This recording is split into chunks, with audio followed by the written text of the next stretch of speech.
আমি নিজ হাতে আমার বোনের সংসার নষ্ট করেছি, আর এ দায় আমাকে বয়ে বেড়াতে হচ্ছে মৃত্যুর আগ পর্যন্ত।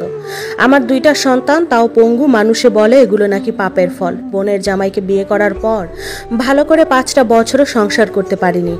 আলসার, কিডনি ড্যামেজ হয়ে বিয়ের 6 বছর পরেই আমার স্বামী মারা যায়। সুখের আশায় বোনের ঘর ভেঙেছি, কিন্তু সুখ আমাকে ধরা দিল না। আজ থেকে 20 বছর আগের ঘটনা। আমরা 3 বোন, অভাবের সংসার ছিল। বাবা ছোটবেলায় মারা যায়। তারপর কোনো রকমে আমরা বড় হই। আমি ছিলাম সবার ছোট। আমার বড় আপার বিয়ে হয় প্রণয় করে, তাও এক শহরের ছেলের সাথে। খুব ভালো ঘরে বিয়ে হয়, কোনো কিছুর অভাব ছিল না। আপার বিয়ে হওয়ার পর থেকে আমাদের সব অভাব অনটন কেটে যায়। আপা আমাদের খুব সাহায্য করত। দুলাভাইও আমাদের খুব সাহায্য করত। যেখানে আমরা বছরের পর বছর ভালো জামা কাপড় পেতাম না, ঠিকমতো ভাত খেতে পেতাম না, সে আমরাই মাসে 2টা করে নতুন জামা নিতাম। বড় আপা বাসায় একা থাকতো, তো আমি আর মেজ বোন গিয়ে গিয়ে থাকতাম। মেজ বোন বেশি থাকতো না, আমি বেশি থাকতাম বড় আপার কাছে। আমার আপার বিয়ের 2 বছর পার হয়ে যাচ্ছিল, কিন্তু কোনো বাচ্চা হচ্ছিল না। এটা নিয়ে আমার আম্মা আর মেজ আপা চিন্তা করলেও আমি কখনো চিন্তা করতাম না। বড় আপার সুখের অভাব ছিল না। দুলাভাই আপাকে যা চাইতো তাই দিত। আমার বয়স তখন 17 বছর আর মেজ আপার 19 বছর। বড় আপা তখন নিজের গহনা বিক্রি করে মেজ আপার বিয়ে দেয় এক প্রবাসী ছেলের কাছে। তো মেজ আপার বাসায় আমি তেমন যেতাম না, বড় আপার কাছেই থাকতাম। বড় আপার সব কাজই আমি করতাম, কিন্তু তখন অবচেতন মন শুধু বড় আপার জায়গায় নিজেকে আবিষ্কার করতাম। মাঝে মাঝে ভাবতাম, ইস, দুলাভাই যদি আমার বর হতো তাহলে খুব ভালো হতো। দুলাভাইকে কেন যেন আমার খুব ভালো লাগতো। দুলাভাইকে আমার ভালোবাসা বোঝানোর জন্য ব্যাকুল হয়ে উঠি আমি। দুলাভাইকে ভালোবাসার আকুলতা দিন দিন বাড়তে থাকে। তাকে অনেক বেশি কেয়ার করা শুরু করলাম, আপুর চেয়ে অনেক বেশি। এমনকি সে বাথরুমে ঢুকলে তার গায়ে পিঠে সাবান মেখে দিতাম। অনেক সময় আপু দুলাভাই রোম্যান্স করলে আমি লুকিয়ে লুকিয়ে দেখতাম। মাঝে মাঝে ঘুমিয়ে গেলে দুলাভাই ওনাকে চুমু দিতাম। একদিন আপু বাচ্চা হওয়ার জন্য স্বপ্নের ওষুধ খেতে আমাদের গ্রামে যায়। সকালে যায়, বিকালে চলে আসবে। দুলাভাই সাধারণত একটু দেরি করে ঘুম থেকে উঠে 11টা কিংবা 12টার দিকে উঠে। তো দুলাভাই যখন ঘুমাচ্ছিল আমি গিয়ে দুলাভাইকে চুমু দিই, তো দুলাভাই আমাকে জড়িয়ে ধরে। চোখ বন্ধ অবস্থাতেই দুলাভাই আমাকে আপু মনে করে আমাকে চুমু দেয়। আমি করতেই দুলাভাই চোখ খুললেই আমাকে দেখে জোরে ধাক্কা দিয়ে বলে, তুমি এখানে? আমি কিছু না বলে ও রুম থেকে অন্য রুমে এসে বসে পড়ি। কতক্ষণ দুলাভাই আমাকে নাস্তা দিতে বলে, তো আমি তাকে নাস্তা দিই। তখন সে আমাকে বলে, কাজটা কি ঠিক হয়েছে? আমি বললাম, ভাইয়া, আমি আপনাকে ভালোবেসে ফেলেছি। দুলাভাই বলল, পাগল তুমি? আমি বললাম, ভাইয়া, ভালোবেসে ফেলেছি আপনাকে, এত কিছু বুঝি না আমি।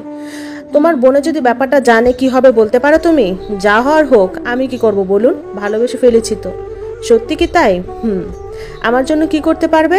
আপনার জন্য সব পারবো। দুলাভাই বলল, তোমাকে কাছে পেতে চাই। আমি বললাম, হ্যাঁ, আমিও আপনার বাচ্চার মা হতে চাই। আপাতত এখন একটা বাচ্চাও দিতে পারলো না আপনাকে।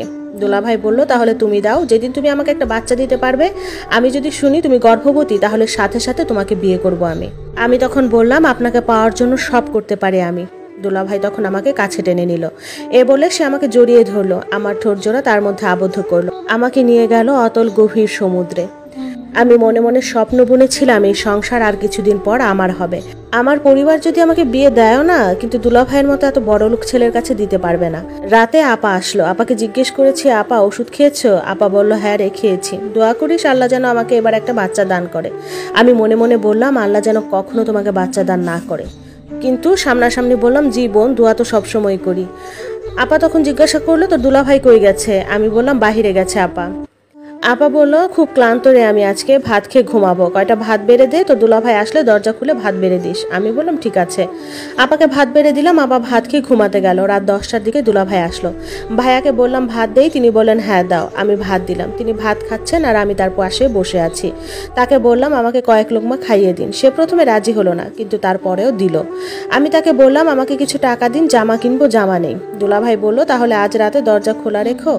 আমি বললাম, আচ্ছা। তিনি আমাকে 2000 টাকা দিলেন। রাতে আমি দরজা খোলা রাখলাম। গভীর রাতে তিনি আমার রুমে আসলেন, কিন্তু আমার পিরিয়ড হয়ে যাওয়াতে তার সাথে আর কিছু হলো না। পিরিয়ড হলে সাধারণত প্যাডের কথা আপাকে বলি, আপা দুলাভাইকে দিয়ে আনায়। কিন্তু পরের দিন দুলাভাইকে বের হওয়ার সময় বললাম, আসার সময় আমার জন্য প্যাড নিয়ে আসেন।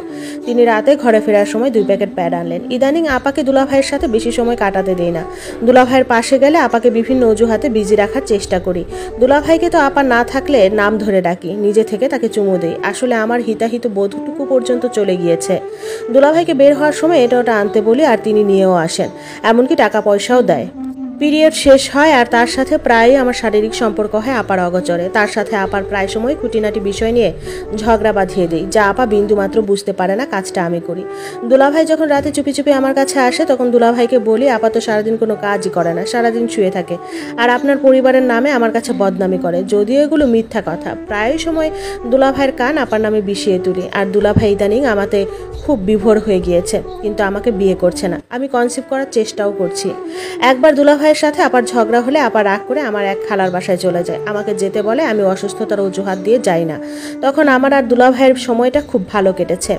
আপার রুমেই থাকতাম আমি। আপার যত রকমের শাড়ি আছে সব পরতাম। মনে মনে চাইতাম আপা আর কোনোদিন না আসুক, কিন্তু মিনিমাম 5 দিন পর আপা আবার চলে আসে। আমার সুখটাও শেষ হয়ে যায়।